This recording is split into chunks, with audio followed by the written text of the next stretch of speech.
नमस्कार। औद्योगिक प्रशिक्षण संस्थान के व्यवसाय प्लम्बर के विषय सैद्धांतिक की पाठचर्या में अंकित प्रसंग प्लम्बर सामग्री की जानकारी पर आपको आज मैं प्रशिक्षण प्रदान करूंगा। आज का प्रसंग प्लम्बर सामग्री की जानकारी, जैसे कि आपको दिख रहा है स्क्रीन में आपका। अब आगे जो बताते हैं प्लम्बर सामग्री की जानकारी, ये आपका प्लम्बर सामग्री की जानकारी। इसको चर्चा करने से पहले, इस टॉपिक को बताने से पहले, शुरू करने से पहले मैं इस परिचय थोड़ा सा संक्षेप में परिचय दे देता हूँ। इंजीनियरिंग लाइन में अलग अलग कार्यों के लिए भिन्न प्रकार की प्लम्बर सामग्री का प्रयोग किया जाता है, जिसमें हमारे पाठ्यक्रम के अनुसार भिन्न धातुओं का प्रयोग, इन धातुओं का चयन किया जाता है। मशीनी भाग एवं उन्हें तैयार करने के औजार भी किसी न किसी धातु के ही बनाए होते हैं। प्रत्येक धातु 3 प्रकार के गुण होते हैं। प्रत्येक जो होते हैं वो 3 प्रकार के गुण होते हैं। कौन कौन से गुण होते हैं आपको मैं यहाँ पर बता दूं। धातु के भौतिक गुण, धातु के यांत्रिक गुण, धातु के रासायनिक गुण।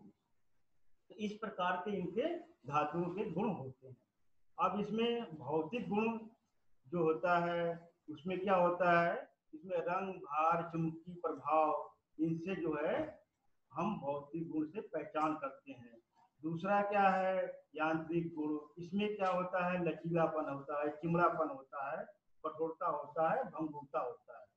तो इस सब देख कर हम इसकी यांत्रिक गुण की पहचान करते हैं। दूसरा रासायनिक गुण, जो 3 गुण में से तीसरा जो लास्ट वाला है रासायनिक गुण है, उस पर हम बात करते हैं। रासायनिक गुण में वह गुण है जिसके कारण रासायनिक क्रिया होने पर उसका आकार बदल जाता है। जब उसमें हम रासायनिक क्रिया करते हैं तो उसका आकार बदल जाता है। तो उसको चाहे तो चादर के रूप में कर सकते हैं, या तो फिर उसको हम फोल्ड के रूप में या मोड़ते हैं। किसी भी चादर को मोड़ना या गोलाई में करना, तो वो हम क्या कहते हैं, रासायनिक क्रिया में गुणों में होता है। जो भौतिक गुण होते हैं, रासायनिक यांत्रिक गुण होते हैं और रासायनिक गुण होते हैं। तो आइए अब हम इसी जो आपके स्लाइड में दिख रहा है, तो अब इस पर हम शुरू करते हैं। प्लम्बर सामग्री की में संबंधित विभिन्न प्रकार के धातुओं के बारे में, जैसा कि स्लाइड में आपको दिख रहा है। अलौह धातु, अलौह धातु जो दिया हुआ है इसको हम इंग्लिश में कहते हैं नॉन फेरस मेटल। अब इसमें लिखा हुआ है, जब एक धातु को अलौह के रूप में परिभाषित किया जाता है तो इसका मतलब है इसकी रासायनिक संरचना में लोहे की महत्वपूर्ण मात्रा नहीं है। तो लोहे की महत्वपूर्ण मात्रा नहीं है। तांबा, अब इसके कौन कौन से धातु हैं, तांबा, कांसा, सीसा, एल्युमिनियम, जस्ता, टीन, चांदी। तो इस तरह के इनके अलौह धातु होते हैं। अब इसको हम एक आपको सरल भाषा में, अपने एक सिंपल भाषा में आपको समझा दें कि अलौह धातु क्या होती है। अलौह धातु जिन धातुओं में लोहे का अंश ना हो, उन पर चुंबक असर ना हो, जिन पर जंग ना लग सके, वह अलौह धातु होती है। तो ये जिसमें जंग ना लग सके और जिनमें लोहे का बिल्कुल अंश ना हो, इस प्रकार की धातुओं को हम अलौह धातु कहते हैं। आपको स्क्रीन पे दिख रहा है तांबा, कांसा, सीसा, एल्युमिनियम, जस्ता, टीन, चांदी इत्यादि इत्यादि। तो अब दूसरे पॉइंट पर, जैसे कि आपका दूसरा पॉइंट है जो अलौह धातु, पहला पॉइंट अलौह धातु है, दूसरा पॉइंट है ये लौह धातु। तो लौह धातु को हम इंग्लिश में फेरस मेटल कहते हैं। तो इसकी परिभाषा लिखी हुई है, जैसे कि यहाँ पर दिया हुआ है कि जब किसी धातु को लौह के रूप में वर्णित किया जाता है तो इसका मतलब है कि इसकी संरचना में लोहे की एक महत्वपूर्ण मात्रा है। आप इससे समझ गए होंगे कि मतलब इसकी जब हम लौ होता है तभी उसको हम लौ धातु कहते हैं। लौ का मतलब होता है लोहे, लोहे का अंश होता है, तभी हम उसको लौ धातु कहते हैं। अब इसको सिंपल परिभाषित में हम करते हैं, इसको सरल भाषा में आपको हम बताते हैं। जिन धातुओं में लोहे की मात्रा हो तथा चुंबक द्वारा उन्हें अपनी ओर आकर्षित किया जा सके और उसमें जंग लग सके और लौ धातु, वो लौ धातु होती है। तो जैसे कि आपको हमने बताया है कि लौ धातु में कौन कौन सी होती है, नीचे दिया हुआ है, निकिल, क्रोमियम, टंगस्टन, कोबाल्ट। तो इस तरह की जो होती हैं धातुएं जो होती हैं लौ धातुओं में होती हैं, इसमें ये एक मिश्रण से बनता है, एलॉय स्टील कहलाता है, निकिल क्रोमियम। इसमें ये एक से नहीं बनता है, ये एक चीज से नहीं, निकिल जैसे एक इसमें नहीं होता है, इसमें दो तीन धातुएं मिलकर बनती है। वैसे क्रोमियम है, क्रोमियम में दो तीन धातुएं मिलकर बनती है, उसको हम एलॉय स्टील कहते हैं, एलॉय स्टील कहते हैं। और जो दो या दो तीन अधिक धातुओं को मिलकर बनाया जाता है उसे मिश्र धातु कहते हैं। तो इस तरह ये क्रोमियम, टंगस्टन, कोबाल्ट, इस तरह की जो धातु होती हैं वो किसमें आती हैं, लौ धातुओं में आती हैं, लौ धातुओं में आती हैं। और आपको इसमें स्लाइड में निकिल, क्रोमियम, टंगस्टन, कोबाल्ट दिया हुआ है। तो अब हम अगले स्लाइड में जो है बात करते हैं तामा। तो ये तामा किससे है, ये तामा आपका जो हम अलौह धातु बता रहे थे उसमें का ही एक अलौह धातु है। अब तांबे को हम कापर बोलते हैं, कापर बोलते हैं तांबे को हम। और इस तरह का हम, आप ये चित्र में देख रहे हैं कि तांबा कैसे दिख रहा है, और इस फिगर में लाल रंग का है, और इसकी जो लिखा हुआ है, ये परिभाषा दी हुई है, वो आपको बताते हैं। कापर एक रासायनिक तत्व जिसका प्रतीक जो है C और परमाणु संख्या 29 है। यह एक नरम, नीली और बहुत उच्च तापी और विद्युत चमकने के साथ तने धातु है। तांबा उन धातुओं में से एक है जो प्रकृति में सीधे प्रयोग करने योग्य धातु के रूप में हो सकती है। तो ये तो आपका एक परिभाषित किया है, लेकिन आपको हम सरल भाषा में इसी को हम समझा दें कि इसको हम कैसे करते हैं। जैसे कि हम आपको तांबा के बारे में बता रहे हैं, तो ये आपको हमने बता दिया कि ये अलौह धातु है। और इसको सिंपल परिभाषा में हम आपको बता दें, तांबा एक लाल रंग होता है, इसे सरलता से मोड़ा जाता है और रोल किया जाता है। यह बहुत मुलायम धातु है, गर्म करने पर यह भंगुर हो जाता है। इसके साथ अन्य धातुएं मिलाकर पीतल, मोनाल, मेटल तथा जर्मन सिल्वर आदि धातुएं तैयार की जाती है। इसका प्रयोग विद्युत उपकरण, इसका प्रयोग जो होता है विद्युत उपकरण, घरेलू कार्यों तथा सजावटी सामान में किया जाता है। तो इसका प्रयोग घरेलू कार्यों में किया जाता है, सजावटी, जैसे आपने देखा होगा तांबे का लोटा हो, तांबे का जो मेडल वोडल मिलता है या घरों में सजाने के लिए, तो इस तरह ये तांबे का यही बनता है और सजाया जा सकता है। बर्तन भी ये होता है। आज तांबे का जो है लोटा होता है, तो उसमें खूबियाँ होती है, उसमें पानी शुद्ध होता है, पीने के लिए आदमी लोटे का भी उपयोग करता है। अब अगले स्लाइड में हम आपको जो आपका दिख रहा है कांसा, तो कांसा को हम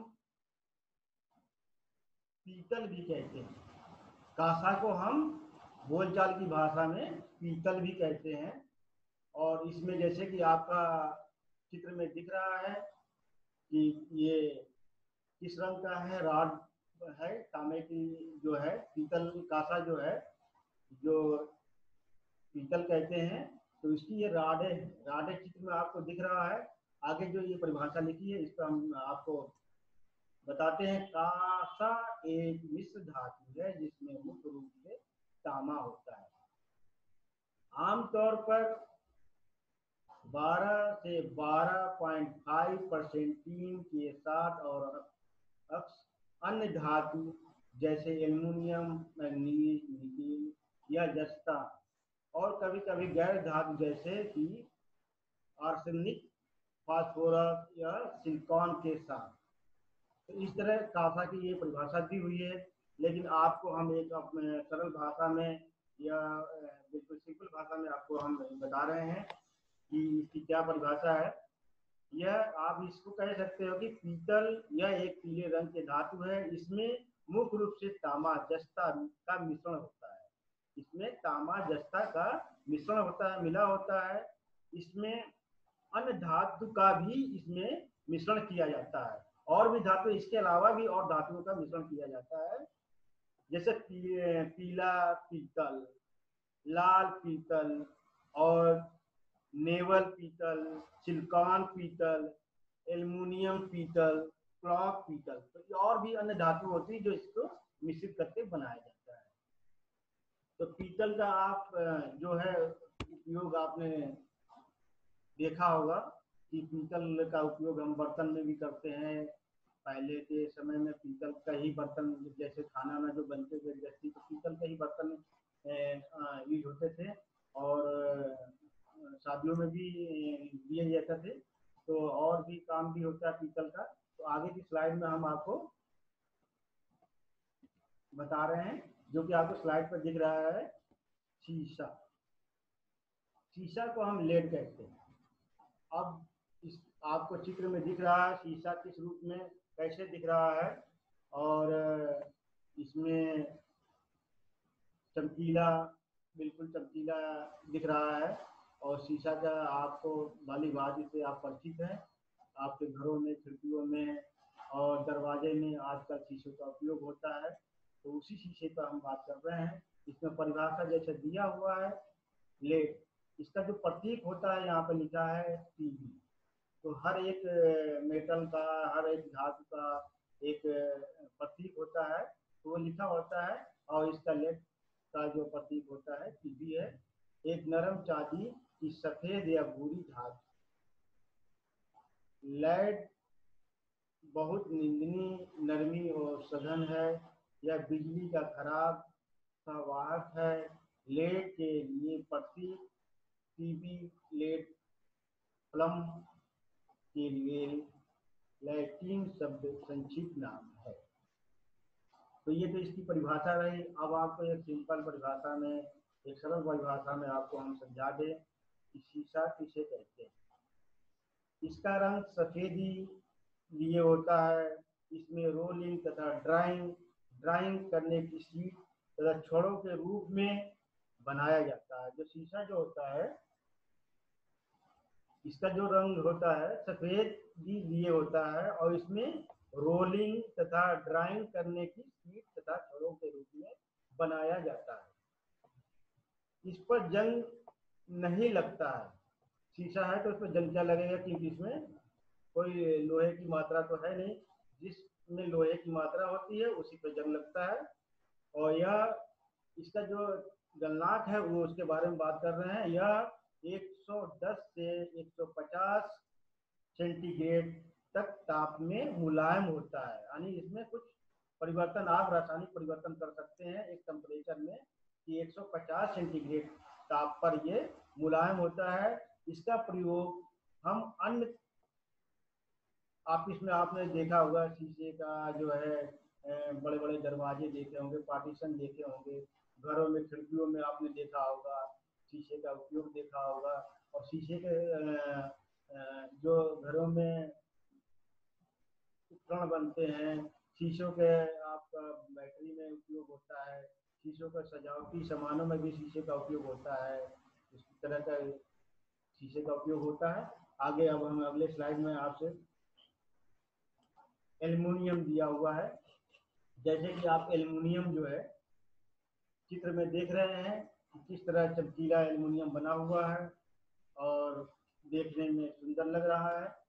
और इसके बारीक बारीक जो है वो भी पीस दिख रहे हैं, और बड़े बड़े जो है इसके पीस दिख रहे हैं। और इसकी एक सांचा होता है, डाई होता है, जैसे इसमें ढाल लेते हो आकार में ये ढला हुआ दिखाई दे रहा है। अब इसकी जो परिभाषा है उसके बारे में आपको हम इस पर पढ़ते हैं, देखते हैं। एल्युमिनियम एक रासायनिक तत्व है जिसका प्रतीक अल और परमाणु संख्या 13 या बोरोन समूह से एक चांदी सफेद नरम गैर चुंबकीय और नमी धातु है। एल्युमिनियम का कम घनत्व और इसकी निष्क्रियता की घटना के माध्यम से जंग का विरोध करने की क्षमता के लिए उल्लेखनीय है।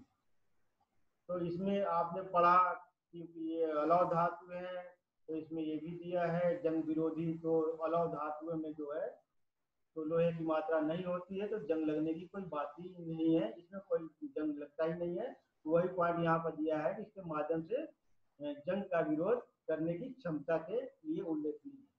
अब आपको इसके सिंपल भाषा में हम बता दें कि कैसे इसको हम परिभाषित करेंगे। एल्युमिनियम यह बहुत ही हल्की धातु है, और बहुत ही हल्की धातु है। इसमें चिमड़ापन अधिक होता है, इसका रंग सफेद नीलमा युक्त होता है। इसका प्रयोग लगभग हर क्षेत्र में होता है। इसका जो है तापमान 150 सेंटीग्रेड पर पिघलता है। यह जो है धातु ताप का अच्छा सुचालक है। जो इसका जो है अच्छा सुचालक है। इसमें एनोराइड के रासायनिक क्रिया द्वारा अन्य रंगों का किया जा सकता है। इसमें जो इसका जो है जैसे अब इसमें चमकीला आपको दिख रहा है चित्र में, और इसको अलग अलग कलर में आपको बदलना है, तो इसमें एक क्रिया की जाती है, रासायनिक क्रिया की जाती है, और इसके रंग अलग अलग रंगों में होता है। वो चांदी एल्युमिनियम ही है, लेकिन इसका कलर अलग अलग हो जाता है। तो इस तरह आपको एल्युमिनियम के बारे में बताया है। अगले स्लाइड में आपको हम जस्ता, जैसा कि आप देख रहे हैं जस्ता कैसे आपको दिख रहा है, एक आसमानी कलर का जस्ता है। और आपका जो जस्ता होता है वो कोटिंग के लिए प्रयोग में आता है। किसी के ऊपर कोटिंग करने के लिए जस्ता का हम प्रयोग करते हैं, और जिससे कि उसमें नमी के प्रभाव में आने पर जंग न लगे। तो ये जस्ता जो है वहाँ पर यूज किया जाता है, इसकी किसी भी लोहे के उस पर कोटिंग करने के लिए। नल का नल होता है, जैसे लोहे का नल है, उसको हम जस्ता के कोटिंग कर देते हैं ताकि वो पानी के संपर्क में नल हमेशा रहता है, टोटी रहती है, तो उसमें जंग न लगे। इस प्रकार की भी टोटियाँ आती हैं। अब जैसे कि आपका इसमें लिखा हुआ है जस्ता एक रासायनिक तत्व है जिसका प्रतीक, जैसे कि आपको हमने बताया कि हर धातुओं की एक प्रतीक होता है, तो ये जस्ता है उसका प्रतीक है Za, और परमाणु संख्या 30 है। भारो जस्ता थोड़ा भंगुर होता है, ये थोड़ा भंगुर होता है। पीतल तांबा जस्ता का एक मिश्र धातु है, यानी इसमें जो है जो जस्ता जो बनता है उसमें पीतल का भी और तांबे का और जस्ता के परसेंटेज मिले होते हैं। इसके भिन्न अनुपात में जस्ता एक सैलोफाइल, जिसका अर्थ है कि तत्व सल्फर और अन्य भारों के साथ खनिजों में पाए जाने की अधिक संभावनाएं है। तो ये आपने जीव के परिभाषित किया है इसमें। अब हम इसको आपको सरल रूप में ही बताते हैं कि जस्ता कैसे हम वो करते हैं। यह नीले सफेद रंग की एक प्राकृतिक धातु है। ये कैसी धातु है? प्राकृतिक धातु है। इसमें भट्टी में पिघलाकर शुरू करके तैयार किया जाता है। इसको हम कैसे तैयार करते हैं? इसको हम भट्टी में पिघलाकर इसको हम शुद्ध करते हैं। इसको जब हमें शुद्धिकरण की बहुत भी जो हर धातु होती है वो अशुद्धियां होती हैं, तो इसको हम एक भट्टी में पिघलाकर इसको हम अशुद्धियों को दूर करके और शुद्ध मेटल हम निकालते हैं। यह दानेदार धातु होती है। इसकी प्रयोग लोहे की पाइपों की कोटिंग करने के लिए होता है, और जैसे चित्र बनाना है, किसी मेटल को एक छाप करना है, तो उसमें हम इसका डाई के रूप में इसका प्रयोग करते हैं। इसमें हम कोई हेलो वो कर लेते हैं और उस पर हम अन्य धातु पर हम इसको छापते हैं, इस धातु को हम छापते हैं। तो इस प्रकार हम आगे आपको हम जो स्लाइड में बता रहे हैं वो आपके स्क्रीन पर आएगा। जैसे टीम, तो टीम जैसे आपको दिखा है, टीम आपको देखने में देखिए किस तरह लग रहा है, और टीम से आप सब लोग परिचित हैं। और इसका जो प्रतीक यहाँ पर लिखा हुआ है यस, तो इसको हम पढ़ते हैं। टीम यस एन कार्बन परिवार से संबंधित एक रासायनिक तत्व है। आवर्त सारणी के समूह 14। 4A, यह एक नरम चांदी की सफेद धातु है जिसमें नीले रंग की कलगी होती है, जिसमें कांस के रूप में पूर्वजों से जाना जाता है, जो तांबे के साथ एक मिश्र धातु है। 3 व्यापक रूप में बेयरिंग के लिए इस्तेमाल की जाने वाली धातुओं और मिलाप में इस्तेमाल होने वाले स्टील के डिब्बे के लिए इस्तेमाल किया जाता है। तो इस तरह आपकी परिभाषा दी हुई है, और आपको हम इसको सरल भाषा में बताएंगे कि टीम को हम किस तरह परिभाषित करते हैं। तो आपको जैसे इसमें टीन आपको दिया हुआ है, इसको आपको हम बोलचाल की भाषा में कलाई भी कहते हैं। टीन को हम क्या बोलते हैं? कलाई, कलाई भी कहते हैं। अब इसको कलाई क्या है? यह सफेद रंग की चमकदार धातु है। इसके महत्वपूर्ण और टीन का ऑक्साइड या कलाई का पत्थर है। ये किसका पत्थर है? ऑक्साइड या कलाई का पत्थर है टीन। तो हम आपको बताया कि कैसे ये पत्थर है। टीन स्टोन की भट्टी में गर्म करके, इसको किस भट्टी में? एक टीन का जो है स्टोन की भट्टी में गर्म करके शुद्ध टीन प्राप्त की जाती है। तो ये तो आपको हर उसमें बताया है कि किसी की शुद्ध निकालने के लिए, अशुद्धियां निकालने के लिए, शुद्ध मात्रा प्राप्त करने के लिए भट्टी में इसको एक निश्चित टेम्परेचर पर इसको हम पिघलाकर और शुद्ध करते हैं, अशुद्धियां दूर करते हैं, अशुद्ध मेटल को प्राप्त करते हैं। तो इस तरह हमने बताया कि कैसे ये इसमें एक और चीजें होती है चांदी में, कि इसमें मैलिबल होता है। मैलिबल का मतलब होता है कि इसको हम चादर के रूप में बना सकते हैं, या इसको गोल राउंड के रूप में बना सकते हैं। और आपने देखा होगा टीन के, आप सेट देखे होंगे और भी देखे होंगे, तो वो इसी क्रिया कैसे होते हैं आगे की स्लाइड में आपको हम बताते हैं। चांदी, तो चांदी आप देख रहे हैं चमकीला हुआ चांदी है, इसको इंग्लिश में सिल्वर कहते हैं। इसकी परिभाषा इसमें जो दी हुई है वो आपको हम एक सफेद धात्विक तत्व जो कि सोनोरस, नमनीय, बहुत निंदनीय है, जो उच्च स्तर की पॉलिश करने में सक्षम है और मुख्य रूप से यौगिकों में मोनोवाइट, और जिसमें किसी भी पदार्थ का उच्चतम तापी और विद्युत चालक है। तो ये तो इसकी परिभाषा दी हुई है कि इसकी परिभाषा क्या हुआ है, लेकिन आपको हम बोलचाल की भाषा में ये बता रहे हैं कि इसकी परिभाषा तो सिंपल भाषा में आपने चांदी देखा होगा, आपके घरों में माँ बहनें चांदी का उपयोग आभूषण के रूप में करती हैं। तो चांदी के बर्तन भी होते हैं, चांदी के सजावटी चीज भी होती है, चांदी के आपका कोई मेडल, पुरस्कार या अवार्ड टाइप का जो बनता है वो चांदी का ही बनता है। और चांदी से आप लोग भली बात परिचित है, और इसमें शुद्ध ये पाया जाता है। और आगे आपको स्लाइड में हम बता रहे हैं कि आगे की स्लाइड में क्या दिया हुआ है, आप स्क्रीन में देख लें। लौह धातु।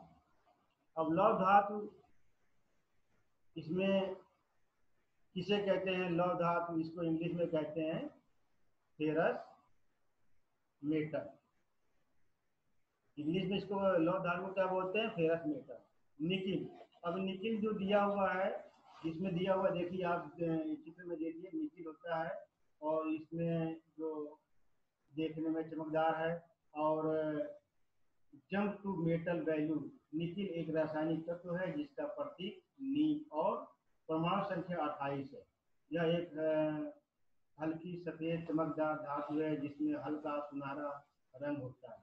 तो निकिल जैसे लिखा हुआ आपने सुना भी होगा कि निकिल कर दिया गया है, अन्य किसी ऐसे धातु पर हम निकिल कर देते हैं ताकि वो उसमें चमक बनी रहे।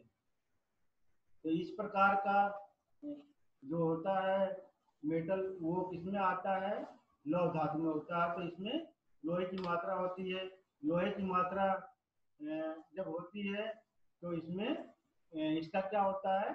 इसमें जंग लगता है। जिसमें लौह का मात्रा होती है, जैसे लौह हमने पिछला बताया है, जिसमें लौह धातु होती है, लोहे की मात्रा अवश्य होती है, तो उसमें जंग लगता है। आगे के आपके निकिल जो हमने बताया है, अब आगे की जो स्क्रीन पर आपको दिख रहा है क्रोमियम। तो क्रोमियम के बारे में आपको हम स्क्रीन में चित्र आप देख रहे हैं साइड में, क्रोमियम किस तरह का दिखता है।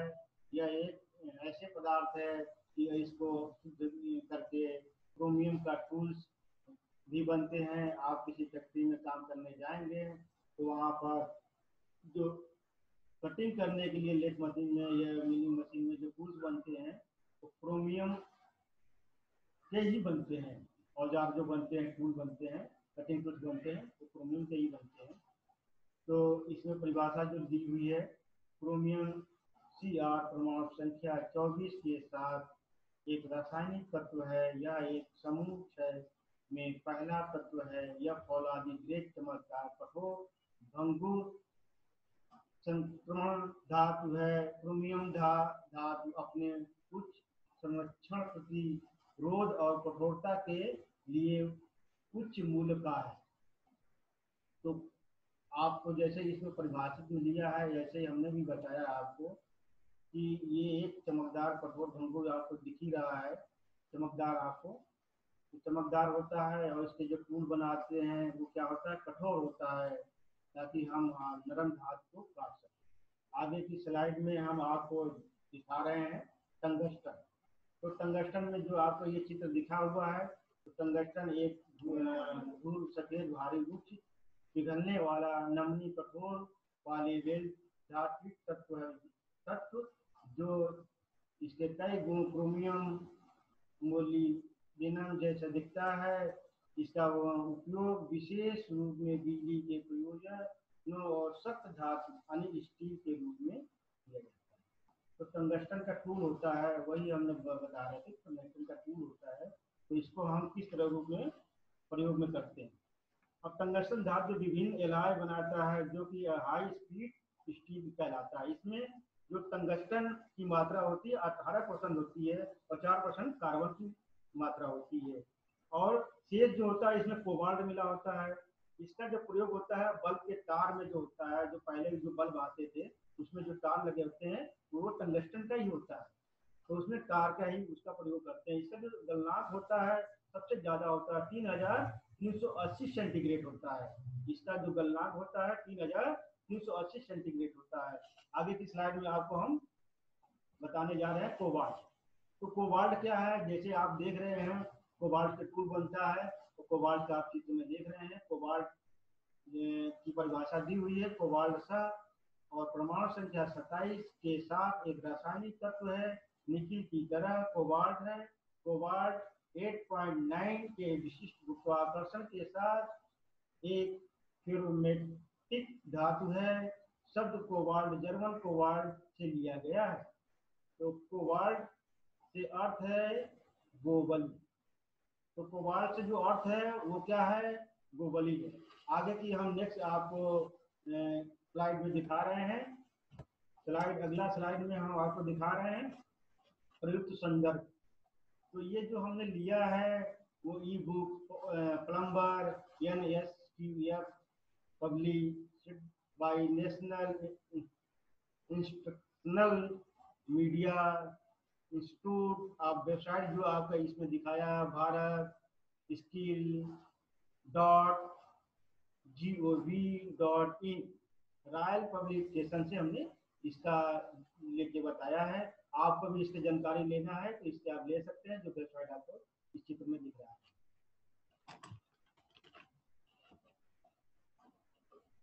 आज मैं प्लम्बर सामग्री की जानकारी पर आपको प्रशिक्षण प्रदान किया है।